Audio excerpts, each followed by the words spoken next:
Hi, welcome back to Velo News TV. I'm Neil Rogers. We're here in London with the president of ASO, Patrice Clerc. Patrice, thanks for the time. No, I'm fine. Thank you very much. I think it's great to be here in London. Yeah, it's a fabulous start to the tour. Now, obviously, the last tour did not have the ending that ASO would have preferred. How important is it for ASO to have a scandal-free tour this year? Well, I think it's important for cyclism. I don't think it's that important for ASO. I think now this sport really needs to be different and make things different. I think we have suffered a lot last year, as well as in Strasbourg, as well as the conclusion of the tour. But in a certain sense, everybody I think now is conscious of the situation, and I think everybody has for the sport has to make it different, and I think it will be different. Even though I'm not naive, you'll have some problems, doping problems in cycling like you have in all other sports. But I think that a large majority of riders and teams have now decided to make this sport different. I know in the United States everyone is following the Floyd Landis case very closely, and there's been a lot of rumors in the press room that the decision may be coming down as soon as today or tomorrow. How closely is ASO following that, and what is ASO prepared to do if Floyd is found to be innocent of doping?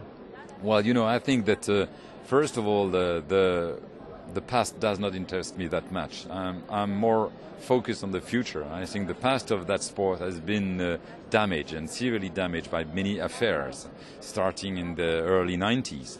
And I think that we have now to focus on the future. The Floyd Landis case is now is going to be judged by the court, and then is going to be, if I understood correctly, it's going to be appealed by both parts. Sure. An appeal at the CAS. So we will wait anyway. We'll wait for the final decision, and we'll not make any movement or any declaration or whatever. We'll wait for the CAS decision in any case. And if Floyd is found to be guilty by CAS, we could probably expect to see his name removed from the record books, as we did with Bjarne Riis. It's an interesting situation with Bjarne Riis. There was a lot of speculation as to whether he was going to be allowed at the tour or not. Did ASO make a decision? Was he issued a credential? I know in the end he decided not to come. No, well, we've said clearly right from the beginning that it's a shame and it's a pity for the Tour de France, for the history, for the book of records of what happened with Bjarne Riis in '96. Now that's past, as I said, and I'm much more interested in the current situation. And what interested me was what were the relation between Ivan Basso and Bjarne Riis when Ivan Basso admitted that he had been in the Puerto business, and I think that he made the wise decision. A wise decision because why? Because otherwise he would have come to France, and he would have come to the Tour de France with a lot of polemics around him, a lot Sure. of question. I don't think this would have been good for his team. I don't think it would have been good for the sport, and for sure it would have been good for Tour de France as well. And I think he has made the right decision. I respect his decision. He feels that for the sport he is better at home. And what I'm really looking for and hoping is that this Tour de France is a Tour de France which is only around sport. I don't want any more polemics. I don't want any.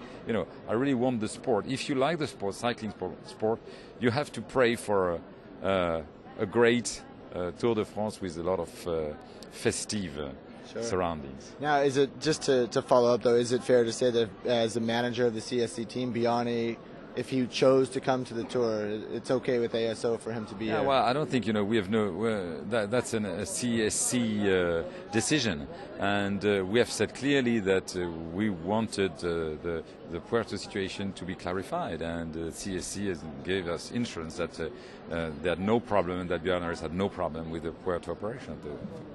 But I think he made the right decision.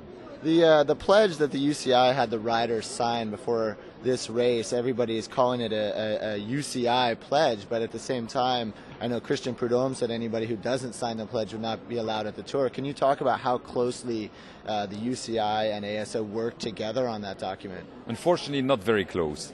I must say that I was quite surprised because there had been some kind of a consensus between ASO and UCI 6 weeks ago, only on doping. Everybody knows that we have quite some disagreement with USA on many respects, but on that we were supposed to work together, and we were very surprised to see this letter and pledge issued without us being informed.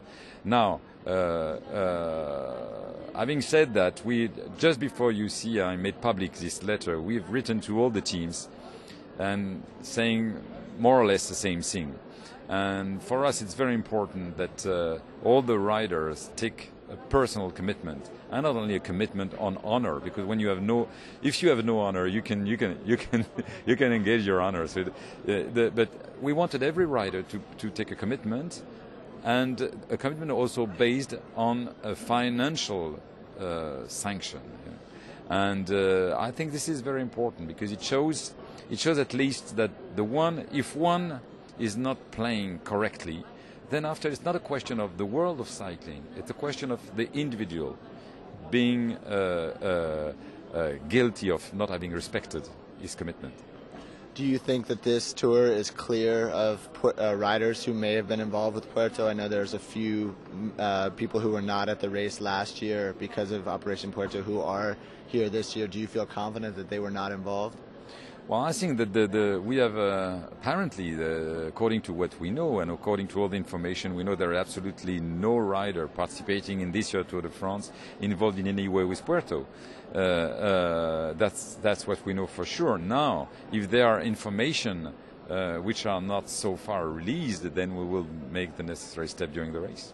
And maybe this is more a question for the UCI, but it seems like right now the sport is very divided. There are certain teams who are wanting to push it into a new era and wanting to be without doping, and there are other teams that are maybe sort of holding on a little bit to the... would you agree with that assessment? I think things have changed. I've always said that it's a very long and difficult fight. I've said that right in 2001, and I think we have year after year we have increased our action, and we're increased our influence, and together with some teams and those teams and those riders were a minority a few years ago. But now, year after, they become a majority. And I think that as soon as the majority of riders and teams is in favor and is fighting for an absolutely clean sport, we'll win the battle, sooner or later. Sure. The Tour de France chief organizer, Christian Prudhomme, he really stepped into the fire last year in his first year to run the race. What sort of advice or counsel have you given to him? I know it's have been difficult for him.